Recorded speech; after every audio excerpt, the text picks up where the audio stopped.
என் பையன் பக்கத்துல இருக்க ஜூஸ் கடைக்கு அவன் ஃப்ரெண்ட்ஸோட போயிருக்கான். ஹெல்மெட்டை மறந்து போயிட்டான். இதை அவங்ககிட்ட கொஞ்சம் கொடுத்துட முடியுமா? இதுக்கு வேற டைம் ஆச்சு. ஜூஸ் கடை தானே, அவரே இந்த வாங்கி சொல்லுங்க. இல்லப்பா, ஜூஸ் கடை பக்கத்துல போலீஸ் நிக்கிறாங்களாம், அதான் அவன் பயப்படுறான். இதை மதியா நினைச்சு கொஞ்சம் கொடுத்துருங்கப்பா. சரி, ஓகே, கொடுங்க. தம்பி, போலீஸ் இருக்காங்க, நீங்க ஹெல்மெட்டை போட்டே போங்க, உங்களுக்கு பிடிச்சி போறாங்க.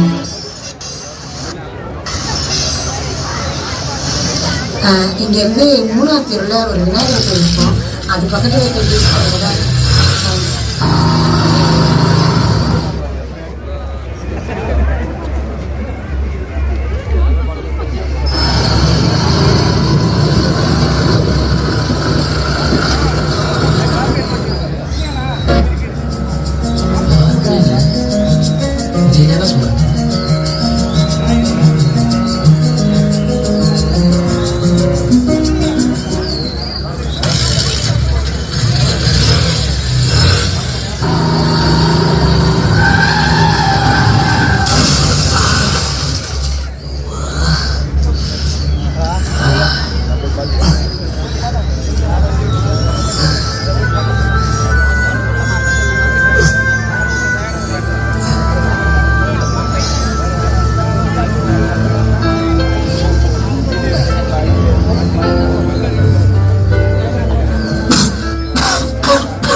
இல்லைடா, வர வழியில் கீழே விட்டேன்.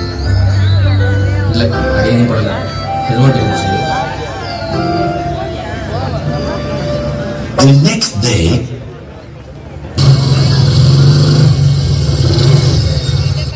அந்த விநாயகர் கோயில் பக்கத்துல இருக்க ஜூஸ் கடையில் தான் இருப்பான்.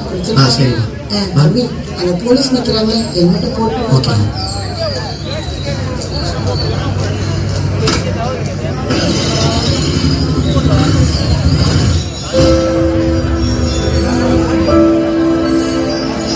என்ன பண்ணிட்டு இருக்கீங்க? அந்த ஜூஸ் கடையில் என் பையன் நிற்பா, அவன்கிட்ட போய் ஹெல்மெட் கொடுத்துன்னு என்கிட்ட சொன்னீங்க. அங்கே போய் பார்த்தா யாருமே இல்லை. இன்னைக்கு இவர்கிட்ட இதே சொல்லி அனுப்புறீங்க. எதுக்கு இதெல்லாம் பண்ணுறீங்க? இல்லைப்பா, 6 மாதத்துக்கு முன்னாடி என் பையன் ஜூஸ் குடிச்சிட்டு வரேன்னு சொல்லி அவன் ஃப்ரெண்ட்ஸோட கடைக்கு போனான். போன இடத்துல ஆக்சிடென்ட்ல அவன் இறந்துட்டான். டாக்டர் சொன்னாங்க ஹெல்மெட் போட்டுருந்தா அவன் காப்பாற்றிருக்கலான்னு. அவன் போனதுக்கப்புறம் என் வாழ்க்கையே போயிடுச்சு. என் சந்தோஷமே அவன் தான். அவன் எல்லாமே என்னால் நிம்மதியாகவே இருக்க முடியல.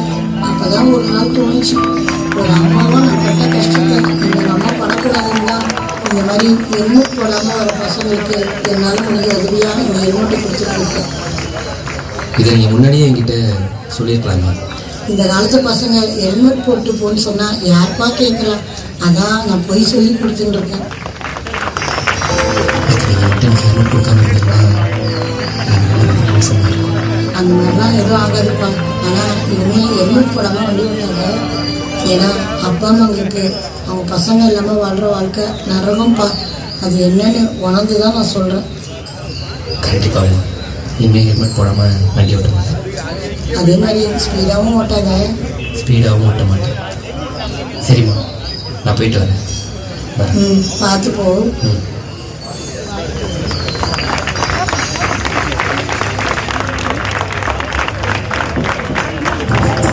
ஹெல்மெட் போடுறது கோர்ட்டுக்காகவோ டிராபிக் போலீஸ்காரங்களுக்காகவோ கவர்மெண்ட்டுக்காகவோ இல்லை, நம்மளுடைய நல்லதுக்காகவும் நம்ம குடும்பத்தோட நல்லதுக்காகவும் தான் ஹெல்மெட் போடுவோம். தலைக்கு உள்ளே மூளை இருப்பவனுக்கு தலைக்கவசம் அணிவது முட்டாள்தனமாக தெரியாது. Wear helmet, be helmet.